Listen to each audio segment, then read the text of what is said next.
Hello and welcome to this webinar from Finextra in association with OneSpan. My name is Anna Milne, Senior Research Editor here at Finextra, and today the title is Setting Mobile Banking Fraud, Dynamic Authentication and Apps. So thank you very much indeed for joining us. Thank you to OneSpan for partnering with us on this, and thank you most of all to our speakers for joining us today to tackle some of the key questions around the topic, such as how fraud has developed in its threat over the last year or so, what measures the banks are taking to combat these threats, how far advanced they are, what's new, what they could do better, what is the sense of urgency, and indeed what are the challenges around this. So we shall introduce the panel in just a moment, but first of all, audience, just to draw your attention to some reading material that we do in the form of 2 downloadable reports. Do make the most of that of OneSpan and have some background reading on the subject. We'll also have some live polling questions as we go through this session today, so please do submit your responses to those when we push live.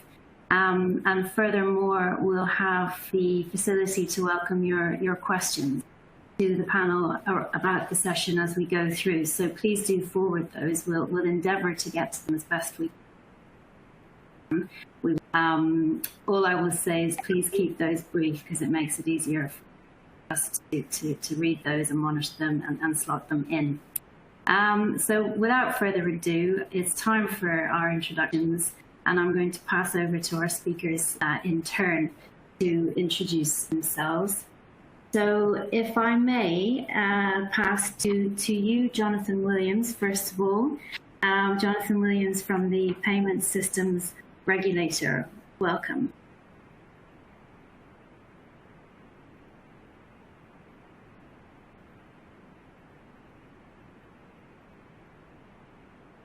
So while we are just moving out the connection there, Hossam, if I may go straight to you for your introduction and opening remarks. So Hossam Abu Al Dahab, Alex. Hello, Anna and all attendees, and thanks for having me here. I'm Hossam Abu Dahab. I'm working as IT Demand Management Officer in Alex Bank, and also fintech expert in the mobile banking applications and digital financial service.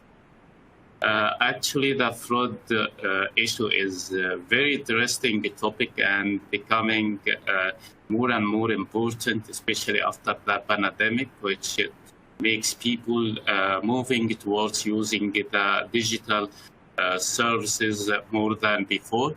All people are taking care about it now, not only the banks. The banks, for sure, they are taking care about how to secure their business processes, and also the customers that they are care about securing their sensitive information, their financial transactions. The third pillar here is vendors who are providing the software to be plugged in the financial ecosystems. So all people are taking care about this issue. It was to mention that the fraud is becoming increased in the recent few years. Last report was saying that in 2016, the lost money only from the bank card, it was about $23 billion, and expecting to be exceeding the $44 billion by 2025, which is a very huge amount of money being lost due to the fraud. Also, the fraud becoming more important because issue for the money loss, but also it is a repetition issue and a loyalty losing issue. So all people are taking care about it for the time being.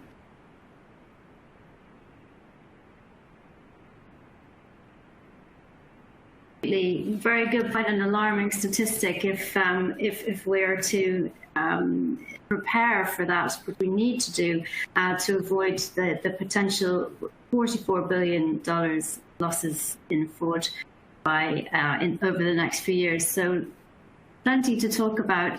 Thanks very much, Hossam, and welcome once again. I'm going to pass straight to Ritesh Jain, if I may, from Infinite. Over to you for your opening remarks, and once again, welcome. Thank you for having me over here, Anna, and hi everybody from sunny London.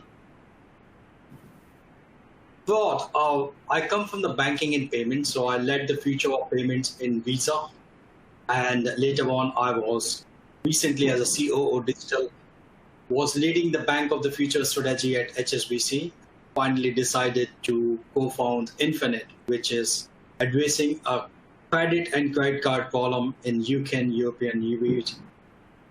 Now, the payment, when it comes down to the payment, the one thing that comes into mind, or two things I would rather say, one is the trust and second is the. And we have seen this over the time. If I just pick up the numbers from 2010, Visa, we used to process around 60 to 80 million transactions a day. And as of 2020, that number has gone up exponentially. And it's all due to the customer behavior, change in the technology, change in the payment methods. So today, we shop, we buy, we do everything. Most of the time, we are not even presenting cards for the authorization or payment methods that we are using, which are generally the card not present. So as the technology has gone up over the period of time, so does the sophistication in the fraud as well. And card not present is one of the major factors for the fraud in the payments industry. And that's because of the multiple reasons, because of the e-commerce growth, as well as our customer behavior as we operate in our day-to-day life with the payments. So I'm definitely looking forward to this session with quite a few interesting topics over here. Indeed, so plenty of interesting points to draw out. Thank you very much, Ritesh, and once again, welcome. Jonathan Williams, hello and welcome. And may I please pass to you now for your introduction and opening remark from the Payments and Fraud Regulator, Jonathan Williams. Thank you. So I think a lot of the challenges we have around fraud in the payment space are specifically around the identity issues. So we know we've got issues around ensuring it really is the customer making the payment.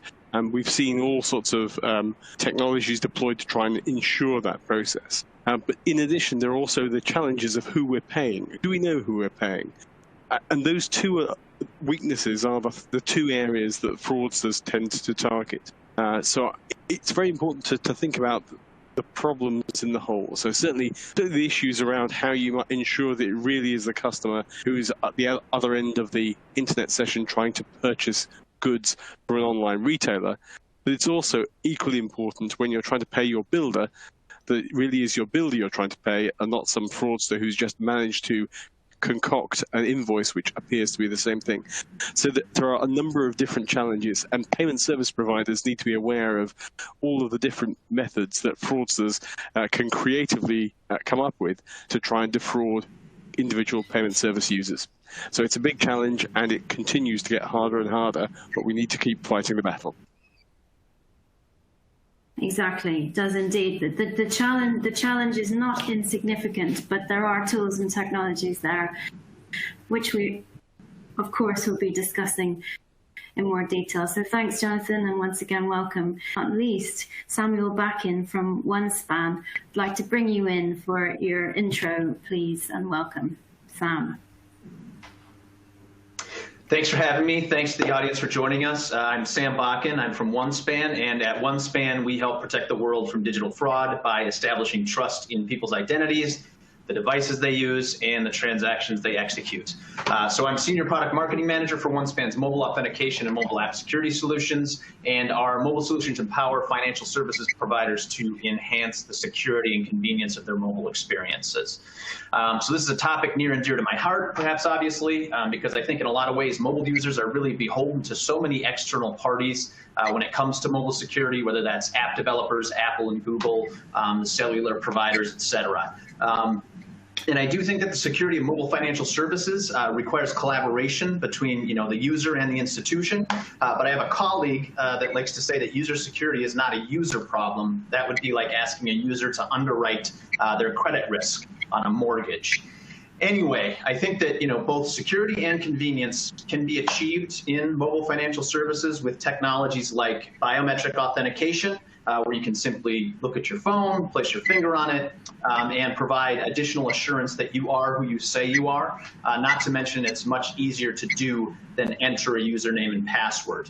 And other technologies, as I'm sure we'll start to discuss, but that are essentially invisible to the user and hopefully to attackers too, such as behavioral biometrics, behavioral analysis, risk analysis on the back end, and then mobile app shielding, which really stay out of a user's way, right? But provide this continuous monitoring of the session and then only intercede if something seemingly suspicious is going on with the account. So again, thanks. Really looking forward to our panelists' expert opinions here and the discussion that results. Thanks. Brilliant. Thanks so much, Sam. And indeed, more excellent points that you've raised, not least that the user security is not the user's problem. The onus should not really be on them, apart from the obvious and not divulging very obvious details, of course. But anyway, let's continue and start to really break down some of these points that you've all raised in our opening part of the webinar. So firstly, Sam, if I may come straight back to you to sort of give us the lay of the land, if you like, over the last year, what's changed as far as you can see from your perspective regarding the fraud threat over the last year? Why has it got more at this point? Thanks. So, Ritesh, Hosam, Jonathan, everybody kind of covered some of this, but really it's the idea that the pandemic and associated lockdowns were definitely an accelerator for adoption of mobile financial services, and consumer habits, which were already in the process of changing, obviously, were just accelerated, and they've changed for good all over the world. A recent survey of 14,000 consumers around the whole world about digital banking kind of proves this out. In the survey, almost 96% of respondents reported that they'd completed banking transactions digitally. More than half of them engaged more with mobile banking apps than they did before the pandemic. And then 87% said that they would continue to engage with mobile financial services even post-pandemic. A lot of this is probably obvious to all of us. But guess what? It's also obvious to criminals. So we're seeing a big shift in attackers' focus, some of that going to the mobile channel specifically. And part of that is because it's getting easier to buy certain tools like mobile fraud as a service type products that are for sale underground. So it's now easier, even for less skilled attackers, to launch a relatively sophisticated scheme. Some data from Kaspersky, which is an antivirus vendor and sort of a mobile security provider as well, but provides some evidence here. They reported a 20% increase in financial account takeover in 2020, and then relatedly, they reported a 125% increase in mobile banking Trojans, which is malware that steals financial services credentials and does other sorts of bad stuff. So my point here is not to just worry us all. There are ways to combat this. And, I look forward to hearing from our panelists about how they're approaching this. And then I just think that, all around the world, more banks need to respond to this increased focus from attackers in kind with investments to do more to protect their users and their institutions from this increase in attacker focus on that mobile channel. Brilliant. Great answer there, Sam. Thank you. And so, Ritesh, what would you say, to your mind, are the biggest fraud threats, and how big are they in your view? So as Sam and Hossam has put down some numbers earlier, right, between 30 to 40 billion of the overall fraud that we see across the globe. And if we just look into the UK market, like the mobile adoption is quite significantly higher. And especially the mobile adoption is growing globally. But if we compare that with the Western market versus Eastern market, in Eastern market that varies significantly. If you pick up China versus few of the Southeast Asian countries, that varies quite significantly. And similarly, the frauds as well, right? So what happened over the period of time? So your question is mainly about the number. So the number is growing constantly. And I'm looking at this number to grow at a higher rate than what it was in the past. So if we compare the frauds across the globe in the payments landscape, it has tripled from 2011 to 2020, right? And I would expect if it goes at a similar pace, if we do not react, then it will grow exponentially because the user adoption has increased, right? And it is not only the user adoption, it is basically the technology as well as the whole landscape is changing in payments. So earlier payment we used to talk about the 3-party model and the 4-party model and the issuer, acquirer, payment processor, and the user. Now there are multiple parties. The value stream has changed. And on the top of that, within the banking system as well, now you have got your open banking, right?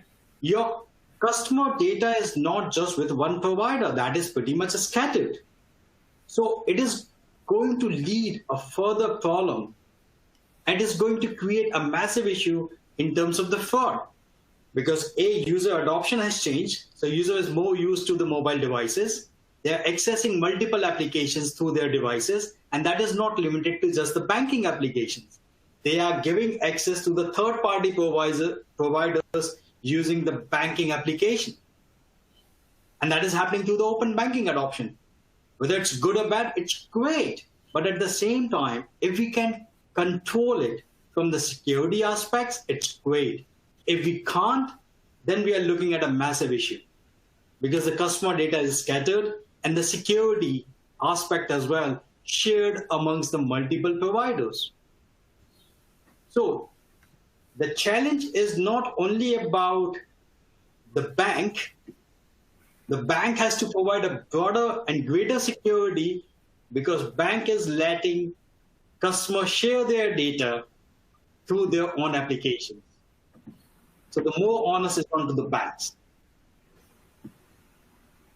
I hope I haven't painted the right picture for the banks, but the reality is, I can't say it otherwise. No, you've painted a very clear picture, and we need to illustrate exactly how it is. So it's great to bring all these different angles in. Hossam, interested in your perspective and your view as well, as to what are the biggest fraud threats and how big are they for you from what you've seen? Actually, I'm hearing a lot of stories about the fraud, and there is a lot of fraud patterns and types. I think it depends on the maturity of the mobile app application and also the maturity of the customer himself. But I think if I'm going to give few examples about the biggest threats, I think it comes on the top of them, the account takeover, which the fraudster try and success to access the account information and behaving like the owner of the account itself. I think it was 89% of the frauder reported saying that 89% of this was coming from the account takeover. And unfortunately, once the frauder taking the account, he can do large amount of fraud, both of transaction counts or volume, both of them, Also, one of the patterns becoming very familiar now, especially after the COVID, which is the social engineering and phishing. Fraudsters now trying to send unsecured link or email or message to the customer, and once the customer engaged and interact with such email or message, the frauder success to pull some sensitive information from the customer, and accordingly he can or try to interrupt the transacting power of the customer himself. I think one of the most famous incidents related to the phishing, it was at 2016 when the hackers managed to get Hillary Clinton campaign chair John Podesta to offer up his Gmail password. This one of the amazing stories mentioned when we were speaking about phishing indeed.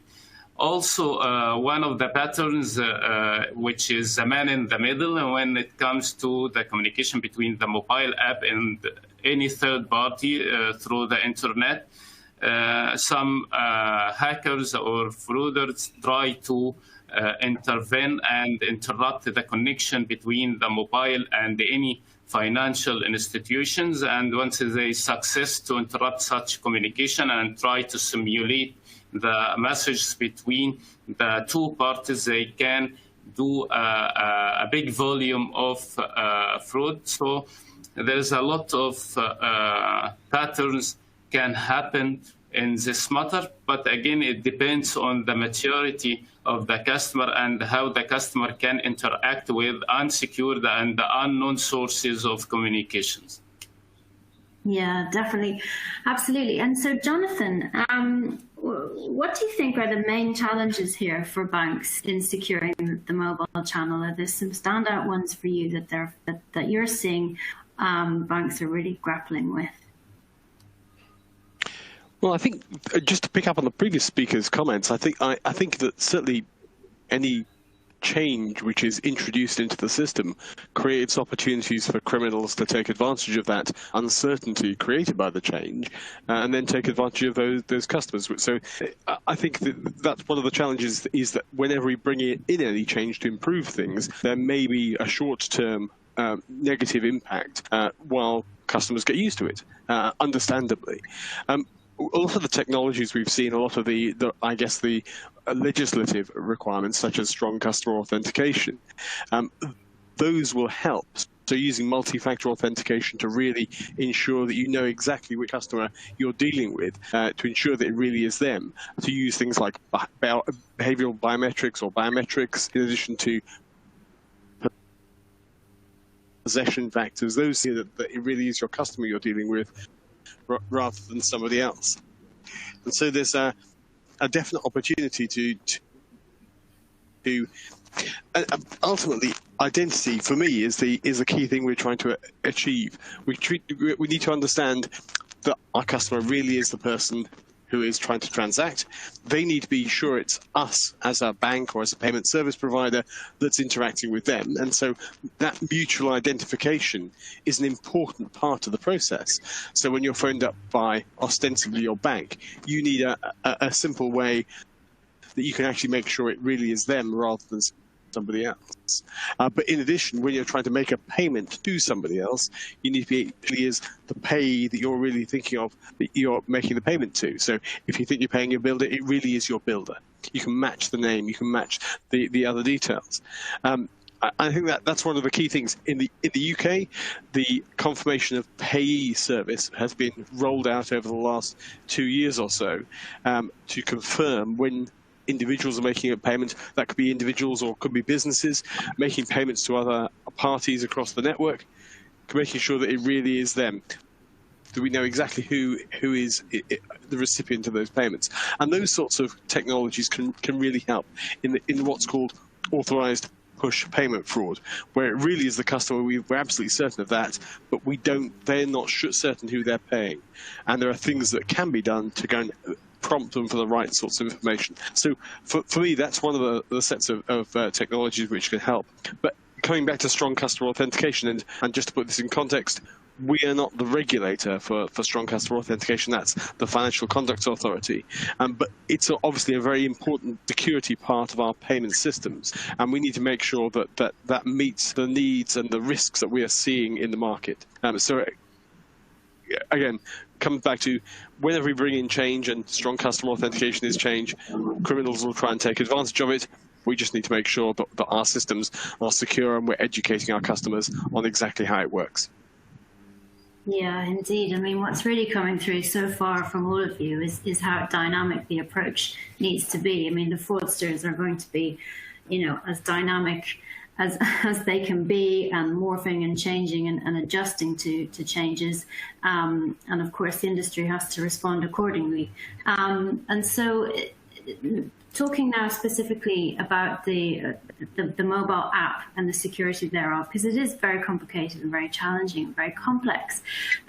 What are some of the particular vulnerabilities in mobile app security? Where did they lie? So just briefly, if I may ask the two bank representatives, Hossam first, what are the main vulnerabilities in mobile app security? Where does it lie?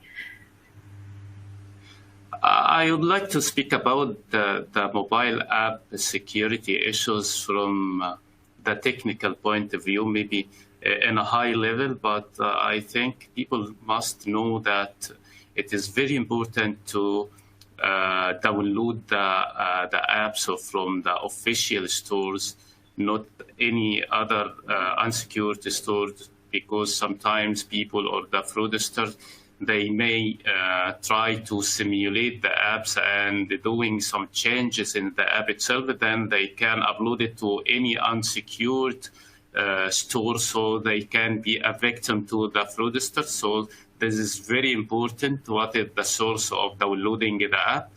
Another one, which again, from the technical point of view, because I have a technical background, I noticed that sometimes the vendors or even the banks who are delivering software in-house, they are not securing the apps itself. So the fraudster, if he has some technical skills, he can do what we call it reverse engineering, and they can reverse the business flow, and he can detect what is the weakness or the vulnerability in the app, so he can attack the app. So it is very important to any entity providing software to do some sort of obfuscation or encryption of the data secured in the app, because a lot of mobile apps are securing sensitive data on the app itself.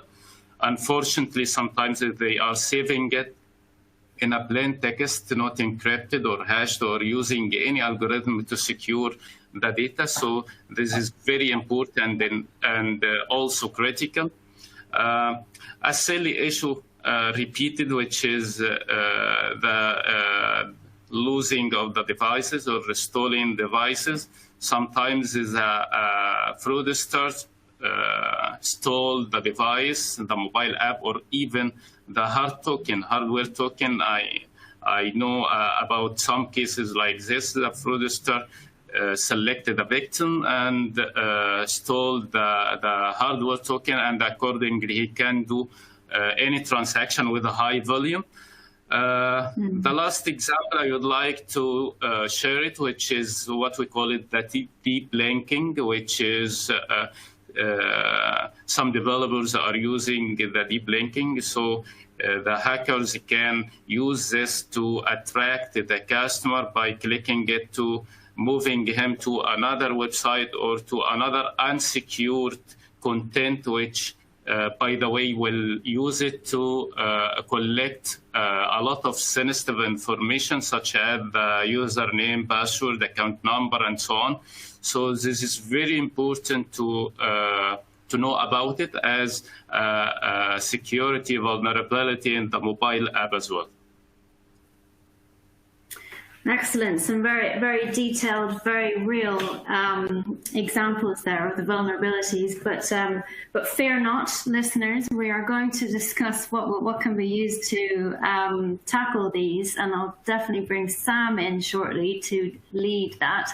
But just quickly, Ritesh, I'd like you to add, from your view, some specific vulnerabilities in mobile app security, where they lie, if you could. Thanks. Hossam has pretty well defined in terms of the vulnerabilities. I'll simplify it more in terms of I have come across the vulnerabilities like insecure data storage within the mobile application. That is the biggest problem that I've seen, not only within the banks, but across the mobile application. But even within the banks, when I see that, my heart sank. The reason is because how can we have insecure data storage in the mobile application financial services? And we have seen multiple examples of that in the UK as well, with the leading banks. The other vulnerability is basically how you end the process, how you end the session. So that's where you leave the footprint for fraudster to get in. So if you do not have a clean session ending, that's an opportunity for fraudster to get in. The other issue is related to the insecure transmission of the data. So while you're transmitting the data, whether it's from the customer to the devices or from devices to the network, and there need to be a greater level of security.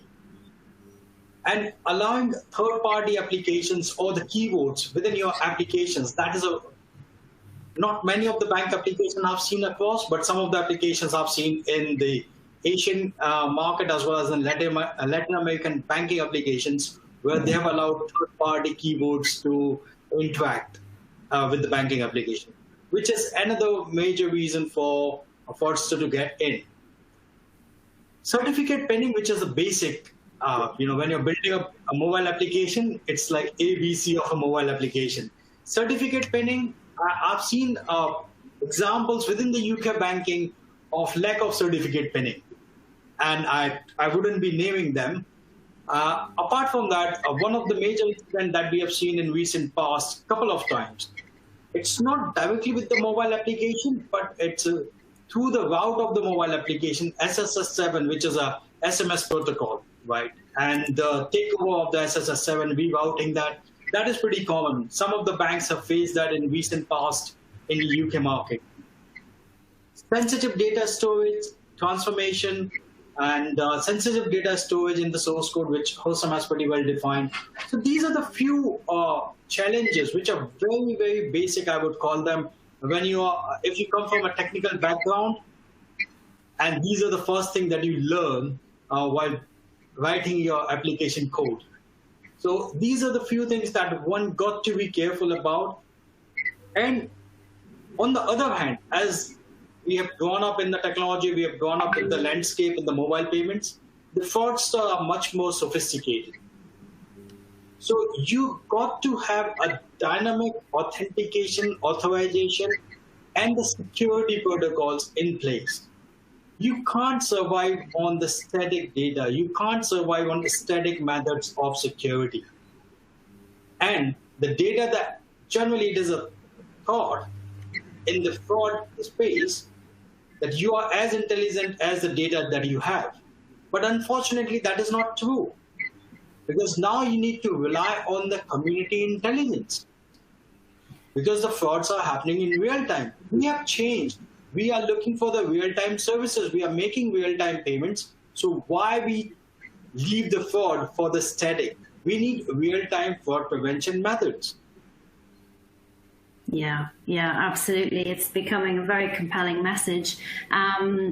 Just to say, the poll question, the results for how fraud has impacted your organization over the past year by quite a long shot.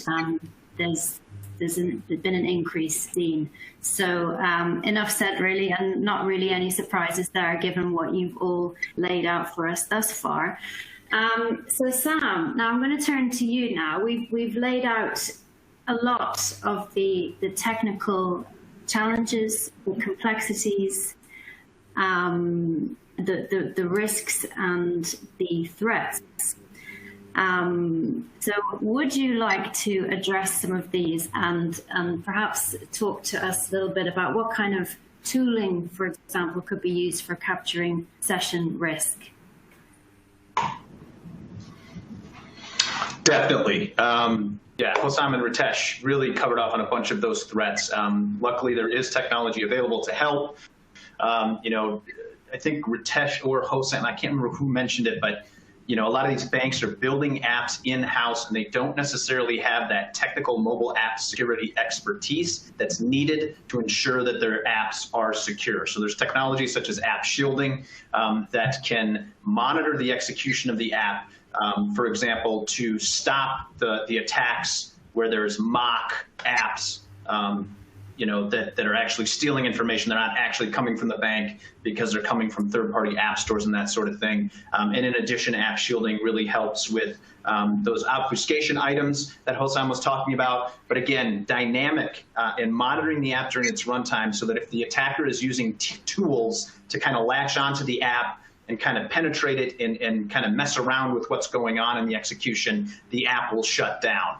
And what's great is that super advanced mobile app security controls, and you know, just the mobile app expertise is maybe not there in-house in some of the banks, and app shielding is a very good way to combat some of that. But I also want to touch on Ritesh talking about these dynamic methods, right? Because I think he's absolutely right. You know, there are quite a few digital fraud prevention solutions out there. They don't all take the same approach, so I just want to focus in on that really quick. You know, continuous session monitoring, very important. Authentication should not really, it shouldn't be just a one-time thing. You really ideally are monitoring from login to log out. You know, focusing solely on that original login alone is really not enough as attacks get more sophisticated. You know, you don't want to simply rely on that static input of a username and password. You know, not to mention the fact that usernames and passwords, you don't know who knows that. I just read another story today about some billions of usernames and passwords that were just kind of dumped on certain, you know, underground message boards just yesterday or the day before. And as we're well aware, even the savviest users can be tricked into giving that information up to users. So, you know, Jonathan touched on this some as well. You know, the entity that's logging into the account, you want to continue to monitor that session in case something changes midway through, right? Is that behavior matching previous patterns? Does the user interact with the device in the same way they usually do? Are they hitting keyboard keys in the same spot, navigating through the app as they usually do? You know, have you seen the device the entity is using to log in? Have you seen that device before? And has anything changed on the device since last time you saw it? And then in addition to that, in terms of gathering contextual dynamic data, you want to be collecting what are sometimes referred to as non-obvious indicators. And what I mean by that is for the fraud solution to be effective, you need to go beyond just like the device model, for example. There was a really sophisticated attack at the end of 2020 where attackers compromised bank account holders' credentials, and then they were also able to gather client-side mobile identifiers from the victim's devices. So that might be geographic location, it might be device type, it might be version of operating system, and that sort of thing. But the sort of the problem with that is they were able to replay that information, effectively spoofing legitimate users' devices, so that if there was a fraud monitoring solution in place, it seems to have been tricked by these attackers. And that resulted in thousands of devices being spoofed and millions of dollars being lost by banks in the US and Europe. And just to really sum up really quick here, had the victimized banks been gathering more data on the back end and building kind of a behavioral profile dynamically with information that attackers didn't have easy access to, then those attackers wouldn't have known or been capable of gathering some of those identifiers, right? They wouldn't have succeeded in their attack, I would speculate. So those are some quick thoughts on that. Thanks very much, Sam. That's very, very clear, very comprehensive.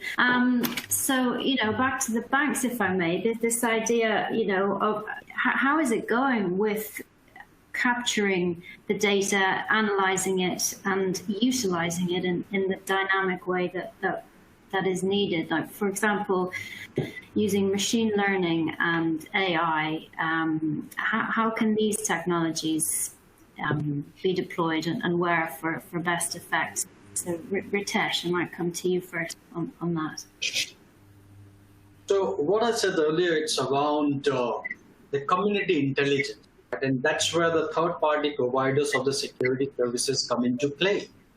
Because any bank or any financial institution or any organization could be as intelligent as the data that they hold. But that is not good enough.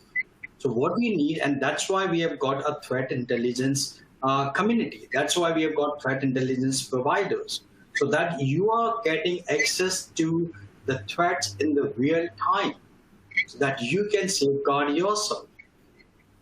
So we can get rid of the domino effects of the fraudster, right? And that's why you need a provider. You can't do it by yourself unless there's a consortium of the banks or the financial institutions, coupled with a threat intelligence provider. If you think you are as a bank or the financial institution, and that is regardless of the size of the bank, any bank for that matter, or any financial institution, if they think that they can manage it by themselves, they are mistaken, regardless of the level of artificial intelligence or the machine learning that you can implement. That's my view, and I could be proven wrong. So the banks and the financial institution have been implementing the fraud methods. We have been talking about the AI, ML in fraud for longest time, but let's not get overclouded with this thought.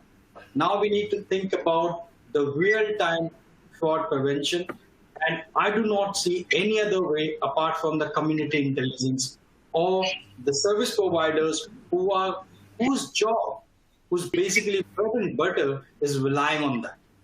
Because as a bank, you look into from the risk model perspective that, okay, what is our CNP is going to be, or the types of fraud, and that is minimalist for you, then probably you wouldn't bother that much. But think from a service provider's perspective, that is their business.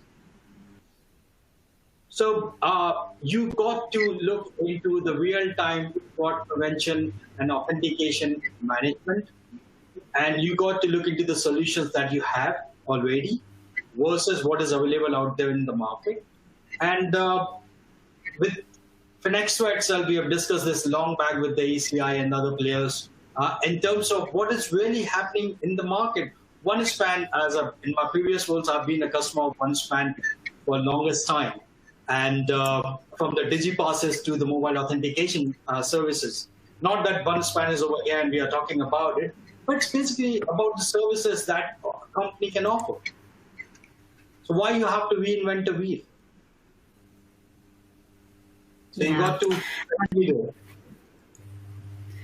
Absolutely, it's time to accept that it's no longer a siloed ecosystem, if I can use such a term. That there has to be a lot more collaboration and reliance on experts and partners and specialists in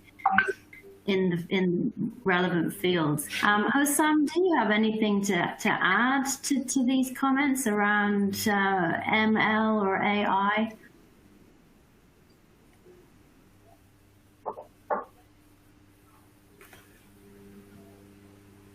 Okay, I'm not sure that we can hear properly, but might move on in that case. So Sam, if I could ask you to elaborate on the biometrics element of this, and how, for example, could biometrics have been deployed in authentication to prevent some of the attacks that have been described here, and indeed the big one that you mentioned. Yeah, sure, thanks. So, first, I want to say that biometric authentication is a fantastic opportunity for banks to implement both security and convenience simultaneously. Survey after survey tells us that the majority of consumers are crying out for biometrics. Study after study reports that consumers want to know that their mobile financial services apps are secure and that they want easier login processes. And biometrics kind of covers both bases. And consumers themselves say that they perceive mobile financial services apps that offer facial, fingerprint, and other biometric modalities as more secure than those that don't. And I think we're getting to a point, because nothing is 100% secure, right? That is not my point here. But liveness detection and presentation attack defense technology, which is essentially, at the risk of oversimplifying, just trying to detect when someone is trying to spoof somebody with biometrics, right? It's really advanced over the years. NIST has been doing a great job publishing independent third-party sort of studies about the accuracy and liveness detection, presentation attack defense of multiple facial recognition technologies, right? But the point is, combining something like facial recognition, liveness detection, and the device's camera, you really can verify that the live legitimate user has their registered device in their hand, and it's indeed them logging in. It's not a bot that is automating interaction with the app, right? You have the user right there.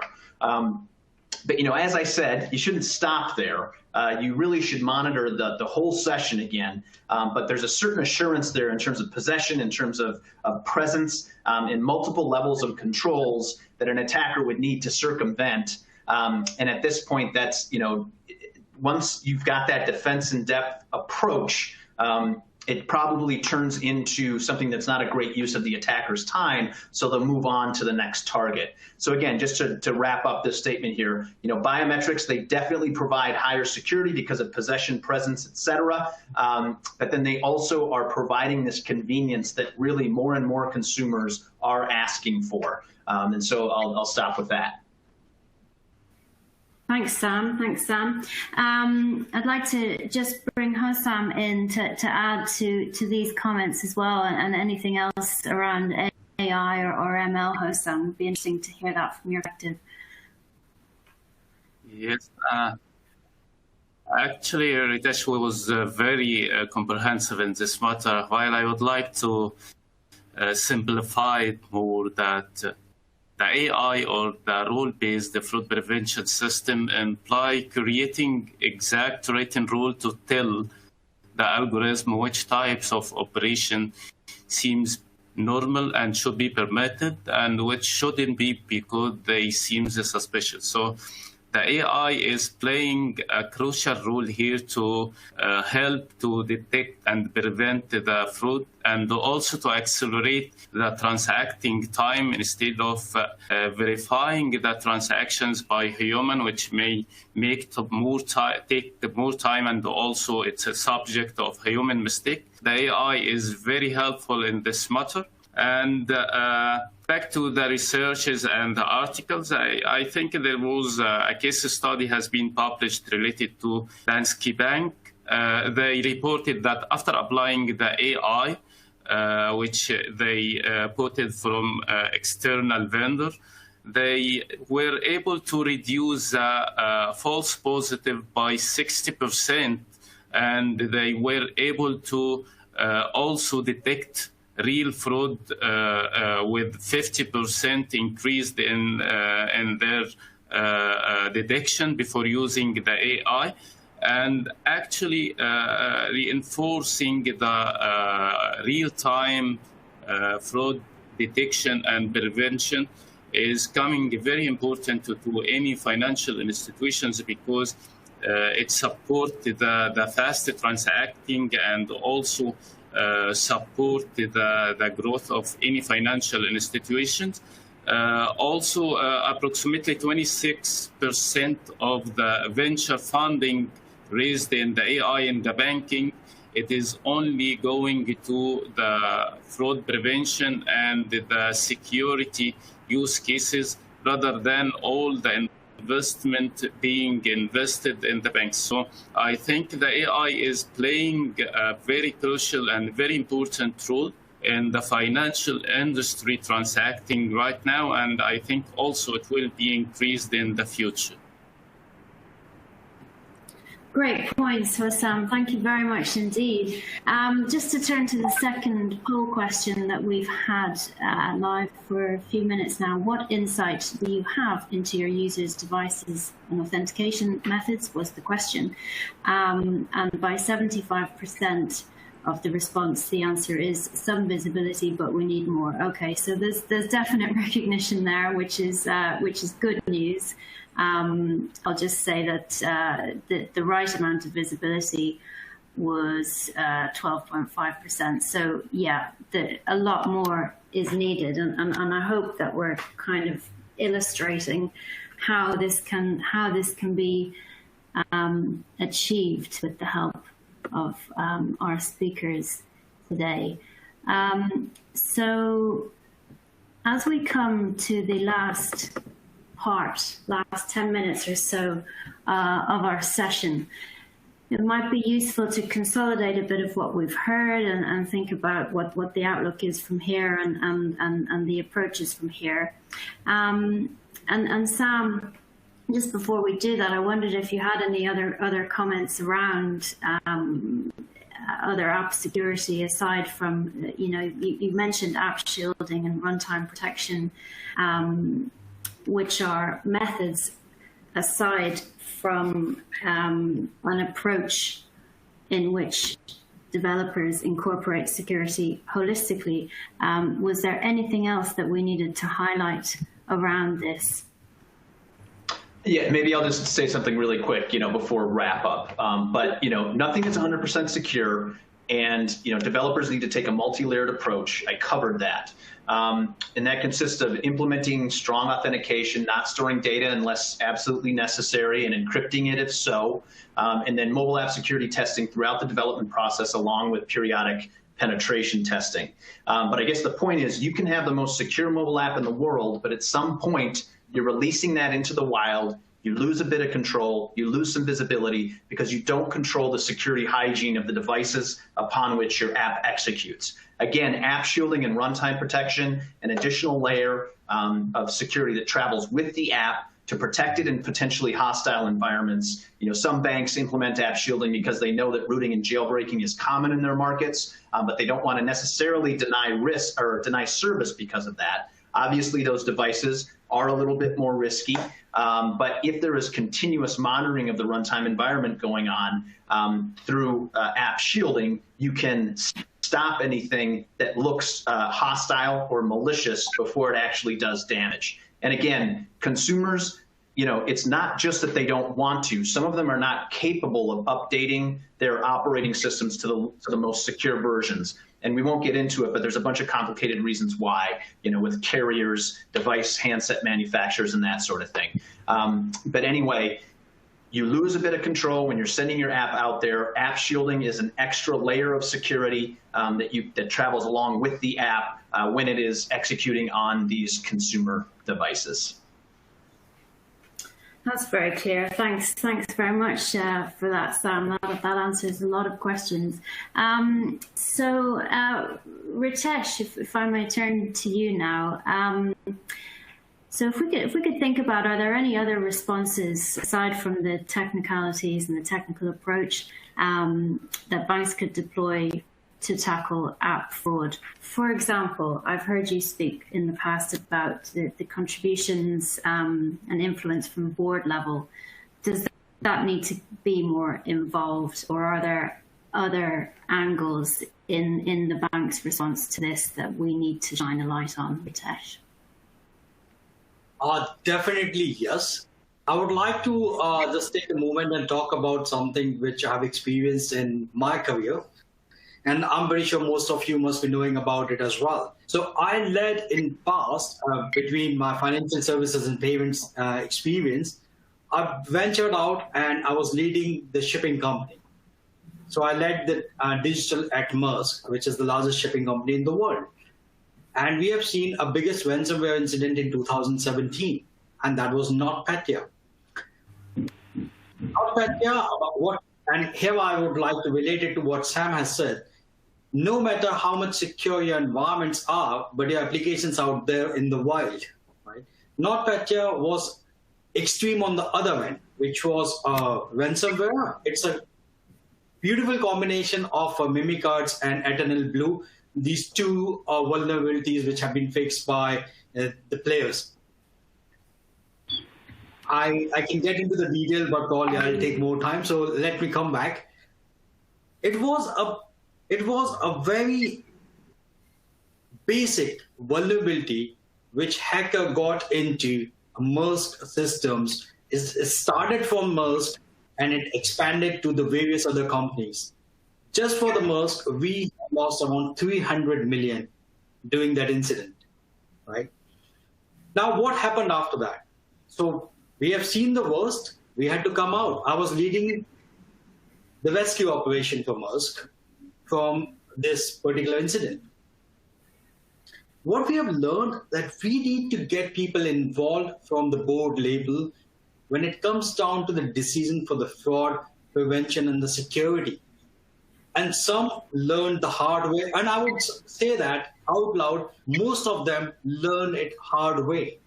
So I would definitely request, when you have an opportunity, learn from others' experience. You don't have to go through that path to learn it from others. We need a representation from the senior leadership, the board.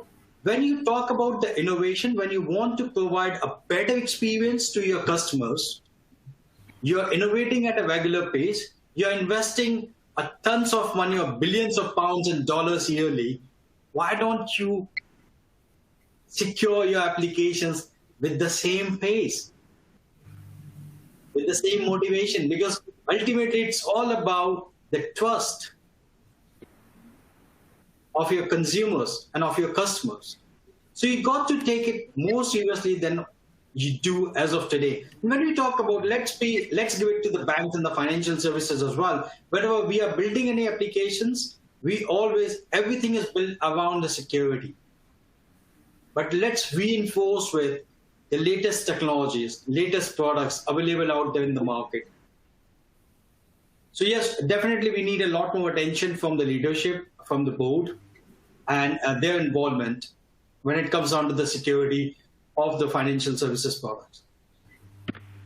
Yeah, very strong point, and it makes perfect sense. Of course, it needs to be a holistic leadership approach, really, and of course, everyone needs to be quite realistic in that fraud is just going to be there. There is just going to be a threat, a continual threat, and it's likely to advance at a rate of knots, as we're already seeing. So, it's not going to go away, basically, anytime soon.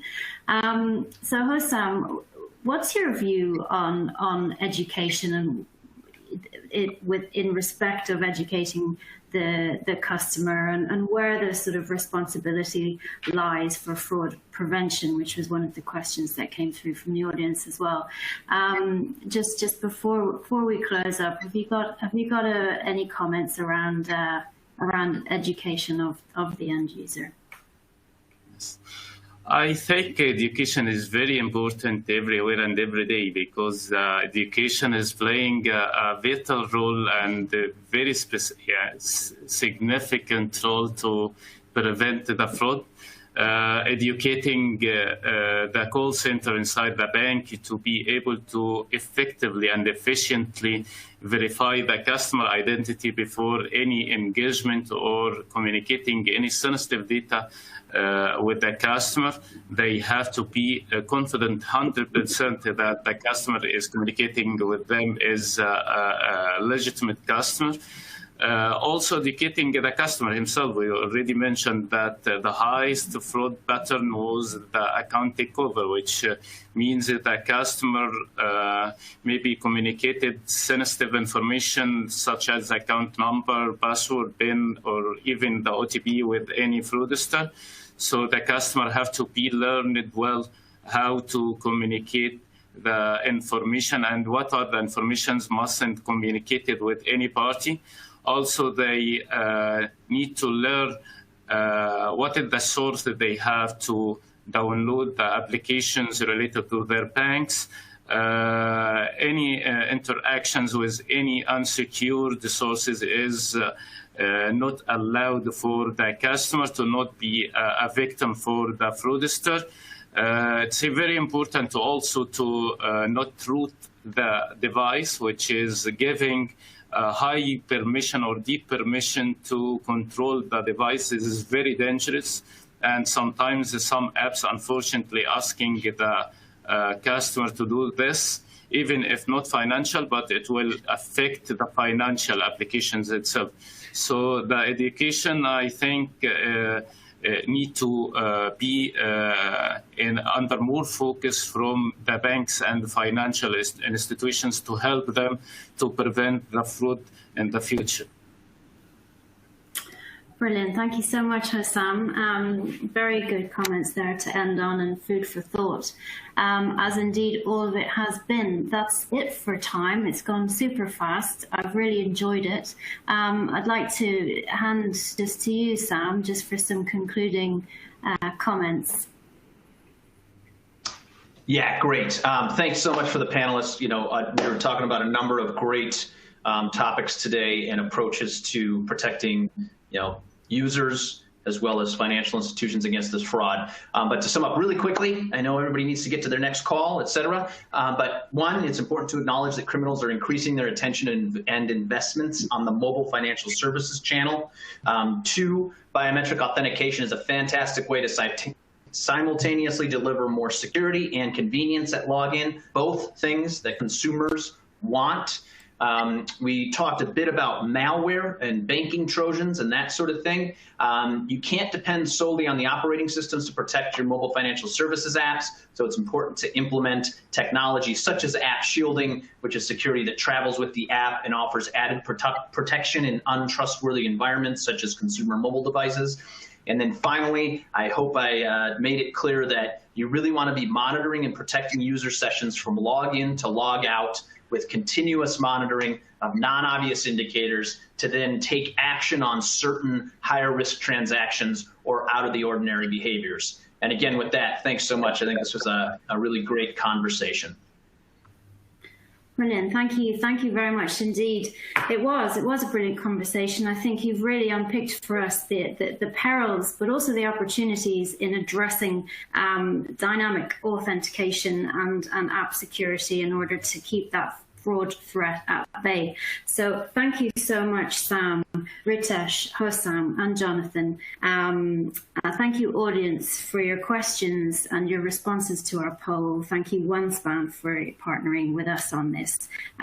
So just to say that this will be available as an on-demand session as of tomorrow. So do share the link, audience, with anyone who you think may be interested. And don't forget about the downloadable reading material as well for you. With that, we're out of time. Thank you very much again to all concerned, and have a great rest of the day, wherever you may be. Goodbye. Thanks again. Thank you.